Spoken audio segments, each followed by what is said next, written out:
एक बात सुनाऊं मैं, ममता की बात सुना। वृंदावन में एक महात्मा घूमते थे, जिन्हें देखकर लोग कहते थे जज साहब आ रहे हैं, जज साहब आ रहे हैं। 30 वर्ष पुरानी घटना है। तो एक संत से किसी ने पूछा कि इनको जज साहब क्यों कहते हैं? तो कहा कि ये साधु अब हो गए, पहले जज थे, पुराना नाम अभी भी चल रहा है। तो ये साधु क्यों हुए? कहा ये दक्षिण भारत में एक छोटी सी जगह थी, लोक अदालत की तरह, वहां ये जज थे।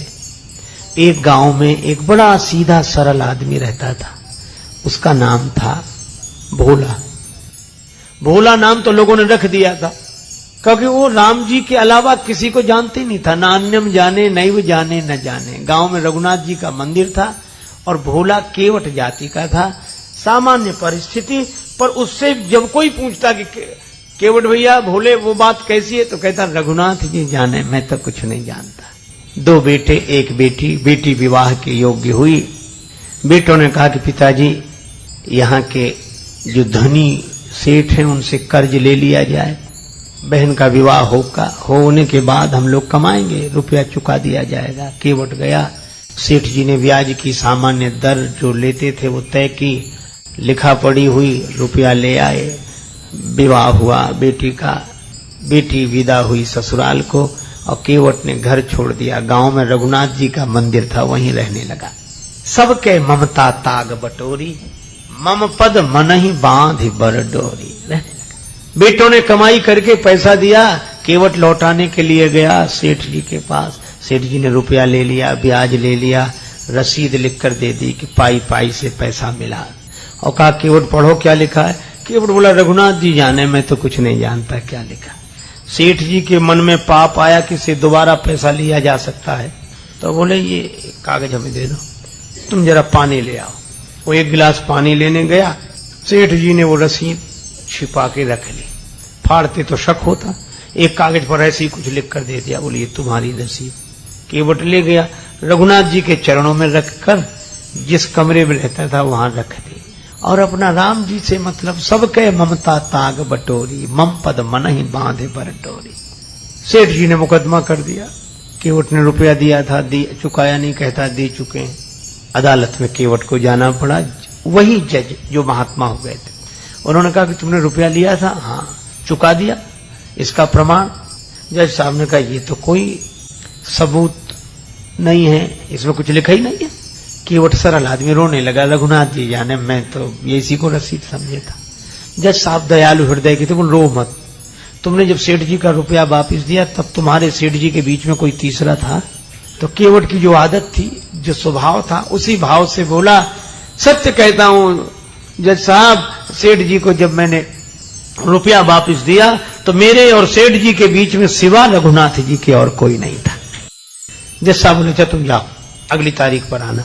जज साहब ने समझा कि रघुनाथ जी कोई इनके गांव के रहने वाले सज्जन होंगे। जज साहब ने अपने खर्चे से रघुनाथ जी के नाम सम्मन जारी कर दिया। अब चपरासी पूरे गांव में सम्मन लिए घूमे, उस गांव में रघुनाथ जी नाम का कोई आदमी नहीं था। चपरासी तो परेशान हो गया। एक ने कहा रघुनाथ जी का मंदिर जरूर है, बोले वही बताओ। गया चपरासी, पुजारी बाहर बैठे थे। चपरासी को देखा, क्या बात है, सम्मन दिया, रघुनाथ जी का मंदिर यही है? हाँ लो। पुजारी जी समझ गए, मन ही मन सोचने लगे कि जब भगवान ने मंगा ही लिया तो हम वापिस काहे करें। हस्ताक्षर पुजारी जी ने कर दी। चपरासी समझा यही रघुनाथ जी हों। पुजारी जी ने सम्मन रघुनाथ जी के चरणों में रख दिया और आंखों में आंसू भरकर बोले प्रभु आपको पोशाक कई बार आई होगी, भोग लगाने के लिए तरह तरह के पदार्थ आए होंगे, आभूषण कई बार भक्त लेकर आए होंगे, लेकिन सम्मन पहली ही बार आया होगा। पर भक्त जो न करें सो थोड़ा। प्रभु उस दीन का आपके अलावा कोई, वो आपके अलावा किसी को जानता ही नहीं है, और उसकी इलाज तो आपके ही हाथ है। केवट से कहा कि तुमने क्यों लिखा दिया रघुनाथ जी का नाम? केवट बोला कोई झूठ लिखा दिया, हमारे रघुनाथ जी सदा हमारे साथ हैं थे। और केवट तो यही कहे, या अनाथ की लाज आज रघुनाथ जी हाथ तिहारे, कहीं नहीं गया, किसी को जानता ही नहीं राम जी के अलावा। तारीख के 1 दिन पहले ही पुजारी जी बोले तुम आज ही जाओ ताकि समय से पहुंच जाना। अब रघुनाथ जी के मन की तो रघुनाथ जी जाने। केवट रघुनाथ जी के चरणों में प्रणाम करके चला गया। दूसरे दिन सवेरे पुजारी जी बड़ी जल्दी जगे, भगवान की आरती पूजा की, नया वस्त्र पहनाया, भोग लगाया। उनको लग रहा था आज भगवान पहली बार बाहर जा रहे हैं, कपड़े अच्छे पहनावे। रोने लगे पुजारी जी। भाव की तो बात है, प्रभु आपको जो पोशाक अच्छी लगे वही पहनकर जाना, लेकिन जाना जरूर, उसका कोई नहीं है आपके अलावा। उधर केवट पहुंचा, सेठ जी पहुंच गए। जज साहब ने कहा केवट तुम्हारे गवाह रघुनाथ जी कहाँ हैं? केवट बोला हुजूर यहीं कहीं होंगे, भी तो सब जगह रहते हैं। जज फिर भी नहीं समझे, चपरासी को आदेश दिया आवाज लगाओ।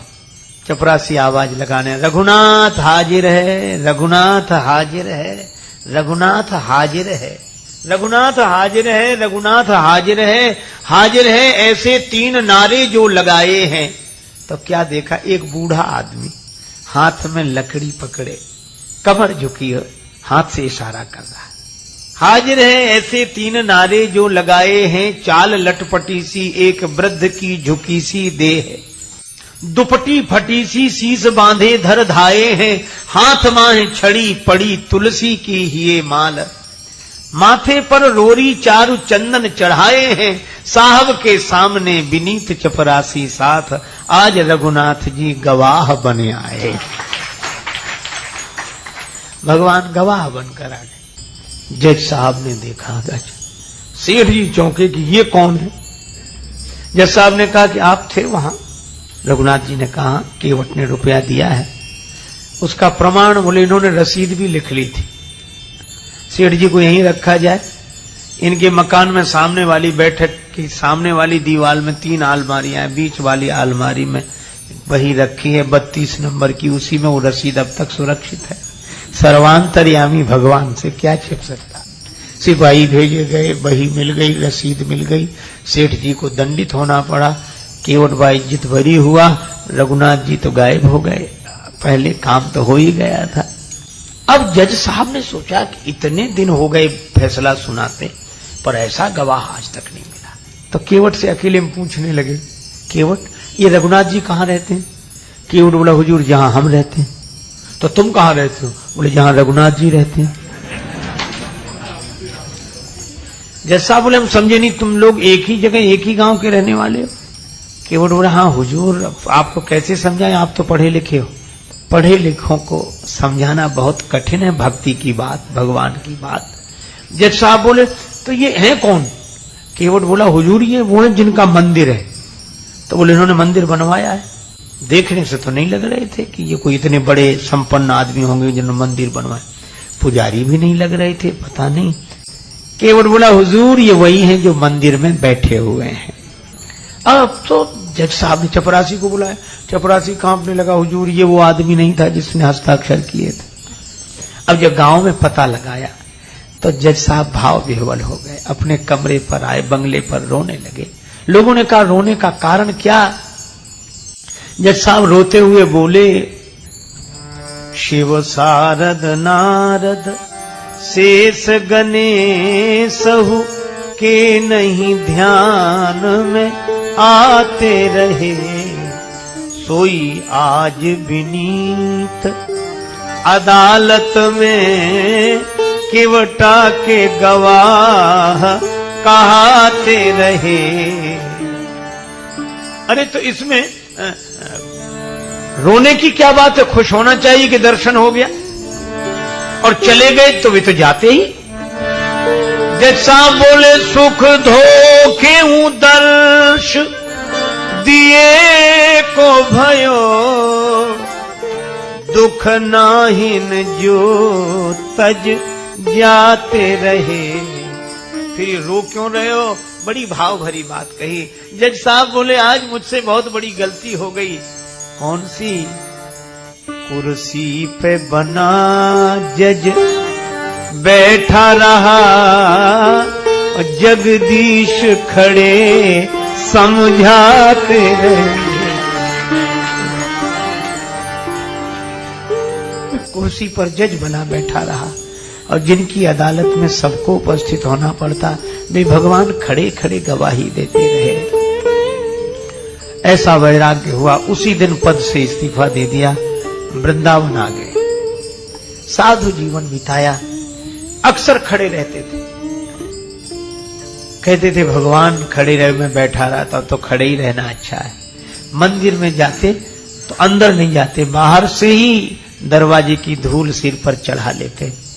कोई कहता कि अंदर क्यों नहीं जाते, तो कहते कि मैं उन्हें मुझे दिखाने लायक नहीं हूं, मुझसे जो अपराध हुआ है। यह भाव केवट के कारण भगवान गवाह बने। क्या था केवट में? सबके ममता ताग बटोरी, मम पद मन ही बांध बर डोरी। अस सज्जन मम उर बस कैसे, लोभी हृदय बसे धन जैसे। ये सज्जन की दूसरी परिभाषा है।